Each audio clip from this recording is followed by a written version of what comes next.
নমস্কার, শান্তনু হাজরা বলছি। আজকে যুদ্ধের কথা বলি। কদিনই যুদ্ধের কথা বলিনি। ভারত পাকিস্তানের যুদ্ধ লাগবে লাগবে হয়েছে, কিন্তু এখনো অবধি শুরু হয়নি। যুদ্ধ শুরু হয়েছে, প্রাকৃতিক অস্ত্রগুলো ব্যবহার হচ্ছে, বোমাগুলি এখনো ব্যবহার হয়নি, মানুষ খুন শুরু হয়নি। তা পৃথিবীর সব সৌবুদ্ধি সম্পন্ন মানুষই মানুষ খুন পছন্দ করে না। যে গুঁড়িয়ে দাও, একদম মানুষ সহ তাদের গুঁড়িয়ে দাও, সেটা পছন্দ করে না। কিন্তু তাদের তাদের যে ঔদ্ধত্যটা গুঁড়িয়ে দিতে চাইছে।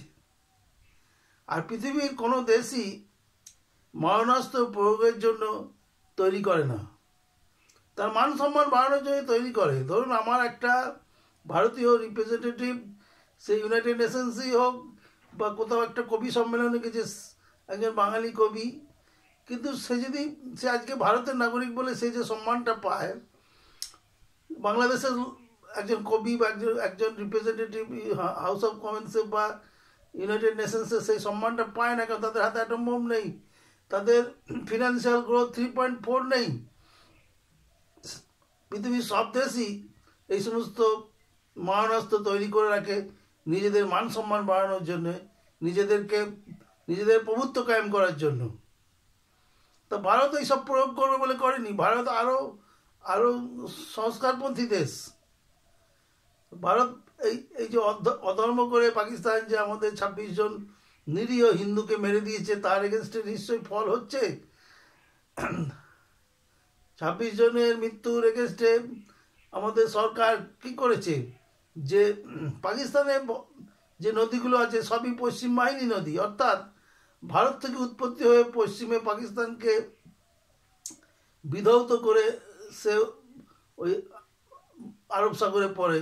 তা সেই নদীগুলো তলায় তলায় আমাদের সরকার বড় বড় বাঁধ আগে থেকে তৈরি করে রেখেছে, যাতে পাকিস্তান দীর্ঘদিন ধরে ভারতের পিছনে এইভাবে লেগে আছে হায়নার মতো।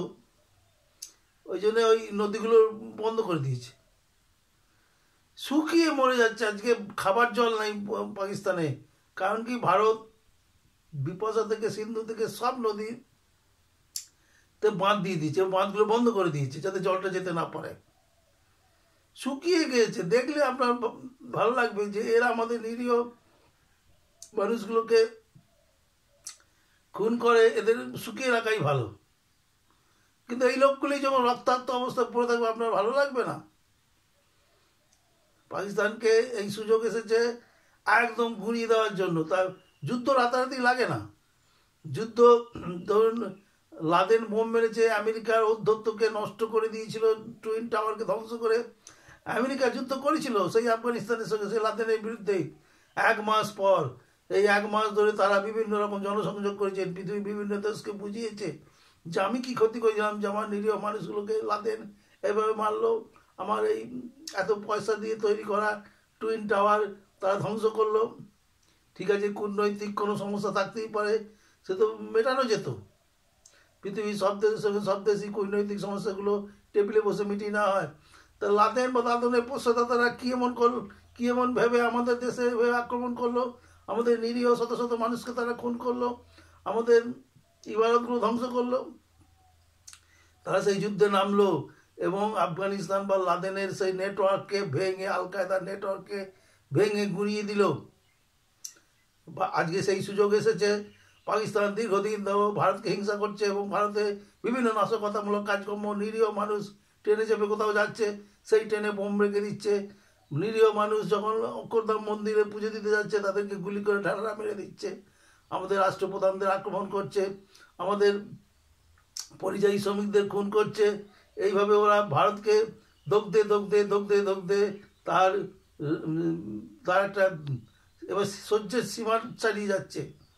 এই অবস্থায় ভারত রাতারাতি যদি তাদের লোকগুলোকে, পাকিস্তানিগুলোকে বোম বারুদ দিয়ে একদম ম্যাস্ট করে দেয়, আপনারও ভালো লাগবে না।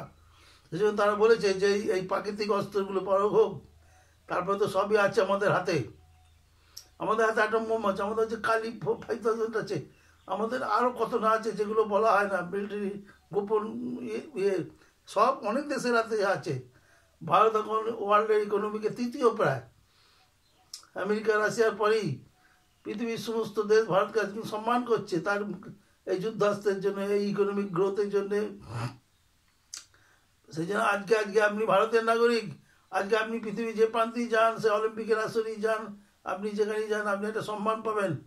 কিন্তু বাংলাদেশে সম্মান পায় না। বলবেন বাংলাদেশ হোয়ার ইট ইজ, কোথায় আছে খুঁজে দেখান। তো বাংলাদেশ আজকে নিজেদের জাহিরি প্রতিষ্ঠার জন্য আজকে সাদে সুখে যুদ্ধে গা ঘেঁষাঘেঁষি করছে, যে 5খানা বোম যদি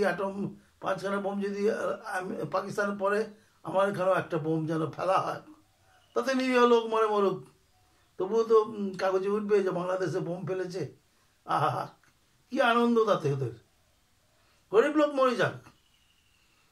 ইউনিট সরকার বা এখনকার ওদের বাংলাদেশের যারা কর্মকর্তা বা উপদেষ্টা, এরা চাইছে যে ভারত 2-4টে বোম, ওই দামি দামি বোম যেগুলো প্রচুর কোটি কোটি টাকা দাম, সেই সব বোম 2-4টে ফেলুক, নিরীহ বাংলাদেশে খানিক মরুক, বাংলাদেশি গরিব মুসলমানগুলো ধ্বংস হয়ে যাক, কিছু কিছু জনসংখ্যা কিছুটা কমবে।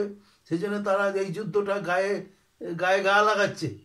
পাকিস্তানকে তারা গুরু বলেছে, এবং পাকিস্তানের 5খানা বোম পাকিস্তানের বাস্ট হলে একটা যেন ভারতে পড়ে। তা আমাদের শাসকরা বলেছেন যে শুধু যে পশ্চিম বাহিনী নদীগুলো বাঁধ দিয়ে তাদেরকে শুকিয়ে মারব তা নয়। বিরাট কোম্পানি, পৃথিবীর 1 নম্বর কোম্পানি ইলন মাস্কের কোম্পানি, সেই ইলন মাস্ক তার প্রায় সব প্রোডাক্টই পাকিস্তানকে দিত। পাকিস্তান সেই প্রোডাক্ট আমাদের বিক্রি করতো বা অন্যান্য দেশে বিক্রি করতো, দিয়ে দালালি পয়সা নিত। ভারত বলে দিয়েছে যে এই ধরনের দালালি আর চলবে না।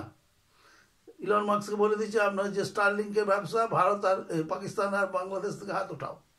এবার প্রশ্ন হচ্ছে কি, ভারতের কথা বা নরেন্দ্র মোদীর কথা কেন শুনবে?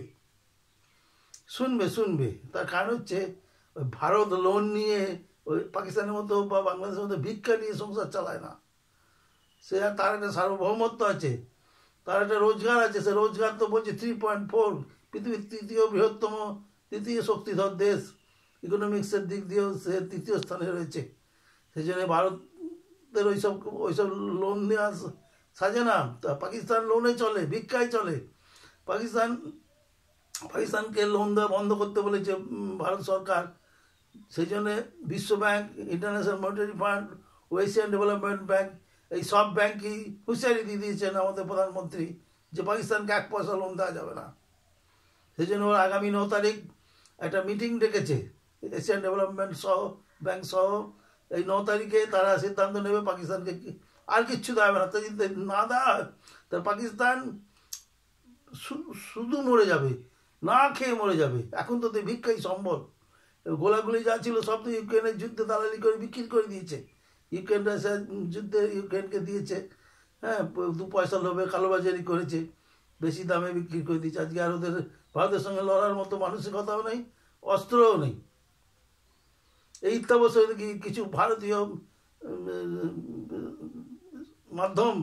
গণমাধ্যম, বিশেষত বাংলা একটি আছে, হ্যাঁ, বহুল প্রচারিত একটি সংবাদপত্র আছে, তারা সমানে এই 9 তারিখের কথাটা তারা জানে।